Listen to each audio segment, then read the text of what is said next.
Boom. I'm leading the show.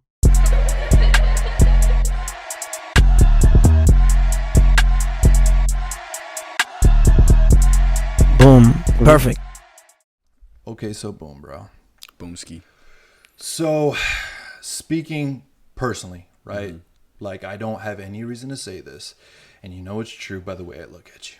I think you're an attractive guy. Thank you. I really do. Despite what freaking butthurt people might have. It's funny, right? Like, once you're offended, you become ugly all of a sudden. Despite a few commenters. Right. So, but, you know, objectively speaking, you're a good looking person, right? And I feel like that is, whether you like to say it or not, that's the goal, right? People want to be attractive. Whether you say it, there's cues, there's things that you do, men, women, it doesn't matter, man. You want to be attractive to somebody. I mean, even if it's just one person or the world, right? So, okay, so boom. How do you feel about the differences between men and women and what we're doing to be attractive out here in these streets? Trying to be attractive. Yes. That's Going a good out boom. the way. That's a good boom. This is what I think. Everyone does it. Across the board. Doesn't matter who you are, where you live. You're lying if you say you don't. You're lying if you haven't tried to be attractive, right? The girls wear makeup, jewelry, perfume, etc. Guys, the gym, chains, hoodies, expensive clothing, cars, you name it. Cars. Most definitely cars.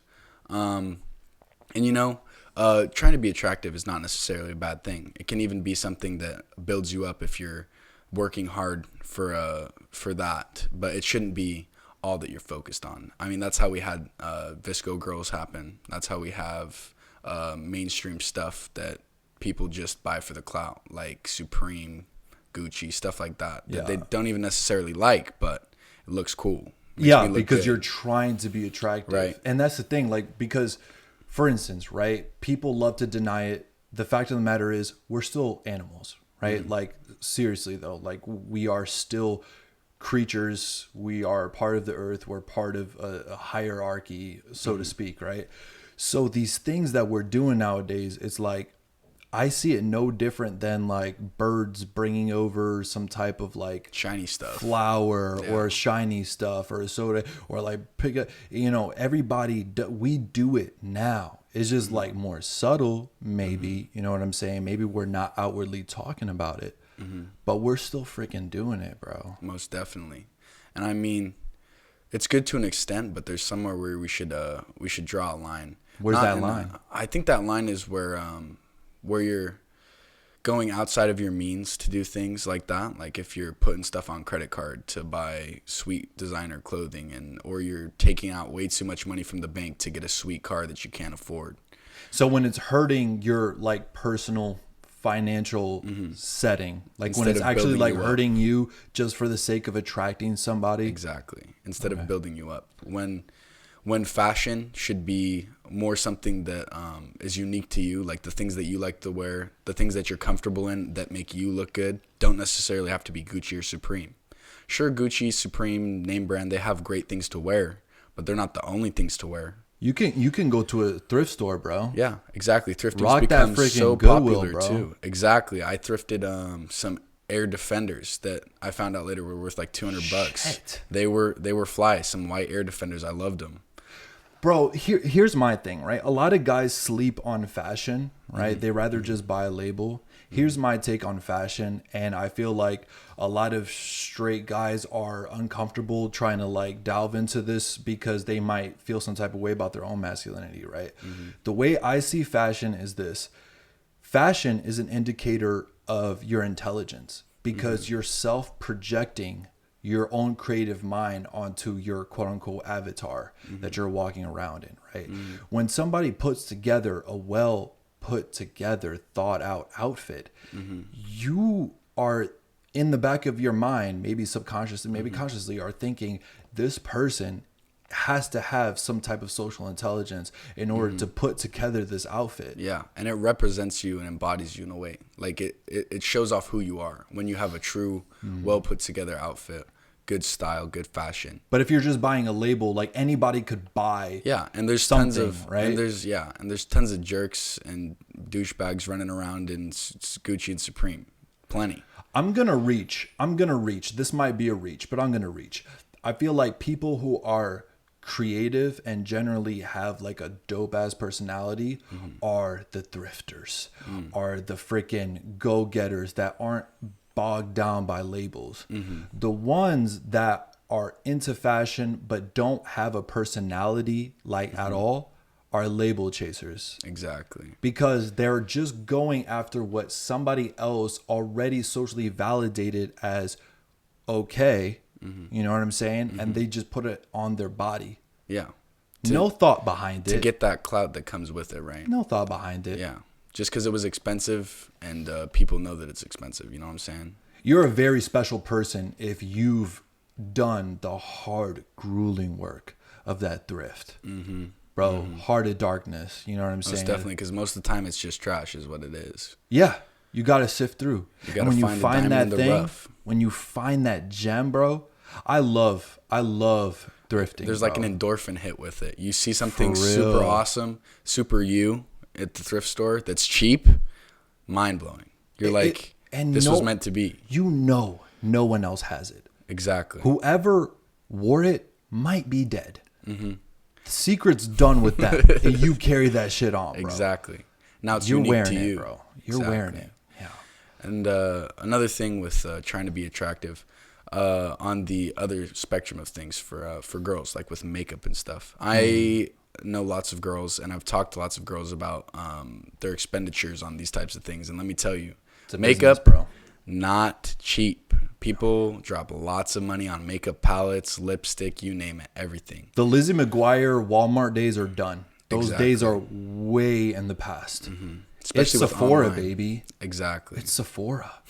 You know, there is a line when it comes to me, when it comes to makeup. The same way that I feel like there's such a difference between accentuating oneself, occasions, whatever the case may be, and somebody just straight up portraying something that isn't. And I feel like a lot of guys in that situation are so horned up that they're afraid to call out the girl for what it is. Like, you are not this person.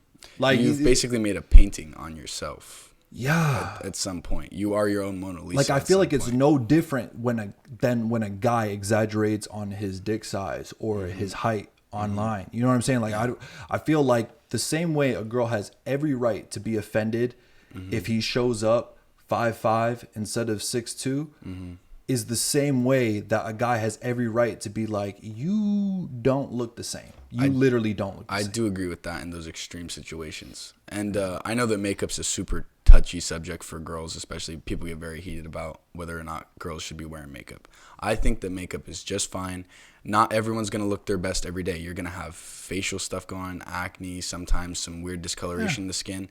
Not everyone can look perfect movie screen every day. And if you're putting on a little bit of makeup as a woman, go ahead. All the best to you. Awesome. I support it. But if you are taking a paint roller to the face, it's a mask at that point to me. For sure. Do you think that when people are trying to be attractive, that it has something to do with like some underlining circumstances, like some type of, like, I'm not going to call it a mental illness because that's a little freaking too far. That's a stretch. Yeah. That's way too far, right? But do you think that it definitely is an indicator of some type of not only insecurities, but something that's like unaddressed? I think that to some degree it is that. And I also think that it's just the results that you get from it. Like, I mean, I'm prone to it. I never buy label or designer stuff, but I have friends who love that kind of thing, and they let me wear their shirts before, and I've gotten plenty of compliments saying, oh, you look great in that shirt, or oh, is that Tommy Hilfiger? I love it. The energy switches just because of a label. Exactly. And that's an addictive thing. It feels good for that, but it's not necessarily everything, and people just get so caught up in that and just keep chasing that to an extent that is meaningless. I mean, there's no point in spending all your money looking like a pimp every single day. Not everyone needs to look like a pimp every single day. I have some pimp outfits that I like to wear, and then I have some grunge outfits that I like to wear because they're comfortable and they get the job done, you know? Yeah. No, dude, I feel like people should be comfortable with their fly self, with their utmost, but people should also get to know and humble themselves with their unattractive selves. Because I feel like people nowadays, they just love to put that fresh foot forward always. Yeah. You know what I'm saying? Exactly. Because when you don't have, right, you take people in a room, right? You don't know their Instagram following. You don't know what clothes they're wearing because everybody's wearing the same clothes. Hypothetical situation, experiment. You don't know their background. All you see is the same outfit, but you have like a speed dating type of situation, right? What are the results going to be? You know what I'm saying? Yeah. Versus when you do have like maybe a cue card that's like, hey, this person has this many followings on Instagram. They have 100,000 This person followers. has Supreme. They have a super. This person, right. So for me, the line is, it's always a red flag when I see people trying to be attractive all the time. You're not willing to get ugly. You're not willing to self-deprecate. You're not willing to make fun of yourself. It's a red flag because, one, I don't want to be with somebody who takes themselves seriously all the time. That's freaking whack. Yeah. Right? You gotta laugh. That is whack.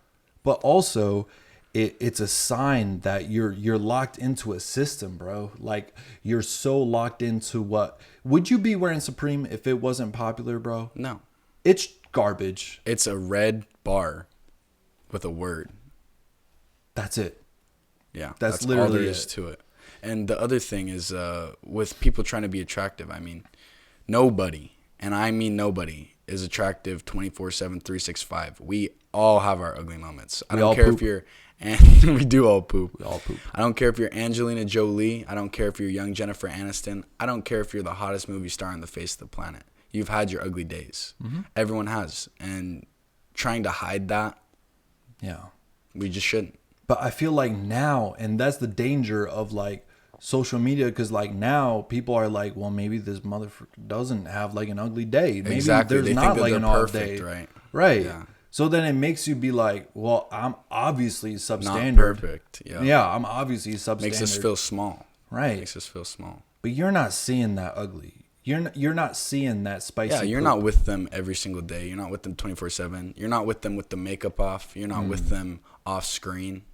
I mean, people like idolize, and I mean, I've met some people that crazy idolize movie stars and celebrities, like worship them almost. Literally want to be them. Yes, like literally exactly. will change their face to model somebody else. Exactly. And that comes from that false portrayal of looking perfect all the time. And that is not something that we should be chasing after 24/7, and not something that we should spend our life doing. You know what I'm saying? Yeah.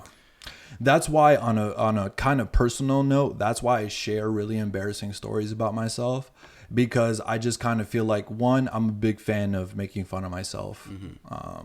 Because to be honest, most people are pretty funny, you know, even behind closed doors.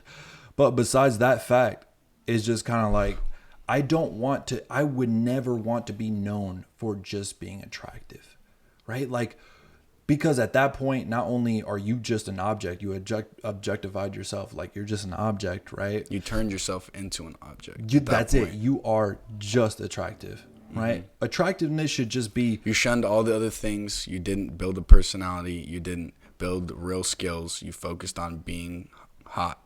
Yeah, like attractiveness should be like the cherry on top, right? Like you should be cultivating yourself, your true self. Exactly. If you happen to be hot, that is a massive cherry on top. I'm not denying it. But that shouldn't be the whole cake. That shouldn't be the whole dessert. You know what I'm saying? Like once you've gotten past the whole, oh my God, this person's so attractive. Once you got past the sexpectations, once you've had the taste of the cherry and there's no cake, you're just kind of like, There's nothing underneath. It'd be like having the most amazing looking supercar and then getting inside and having it be nothing, literally nothing, just a 4-cylinder, just a steering wheel and a 4-cylinder underneath it. You know, just basic stock model, nothing to give, no power to put out, something like that. And also, we're all gonna become wrinkly old bastards, right? It's gonna freaking happen, inevitable. bro. It's gonna happen. Like, people forget, you are going to not only die, you are going to die. I know that's so shocking, right? Death has 100% rate, never changed. 100% surety. You're going to die. You're going to get old and wrinkly. Them looks going to fade. You know what I'm saying? You spent the better part of your years cultivating Looks. just being attractive, but not anything else. That's how people enter their 30s sad, because they're like, oh my God, like, this isn't working anymore. And then ironically enough, they have the midlife crisis and buy a nice car. Doesn't make any Ironically sense. enough, because we're both guilty. Women have like the makeup, like we said, women have like the makeup and all that stuff, fine and dandy. You know what I'm saying? Makeup's only going to take you so far. Cultivate that personality, ladies. But guys, come on, man. You know what I'm saying? You're only going to look so good in that car for so long. You know what's really beautiful? A freaking personality. You know what else is beautiful? What? My moped. Love Hell that girl. yeah. Love that girl. Gets 100 miles a gallon. No, don't have to get insurance. Oh yeah. Boom. We're doing a survey around the country on the way population handles themselves and speaks and deals with their friends and interact with their peers.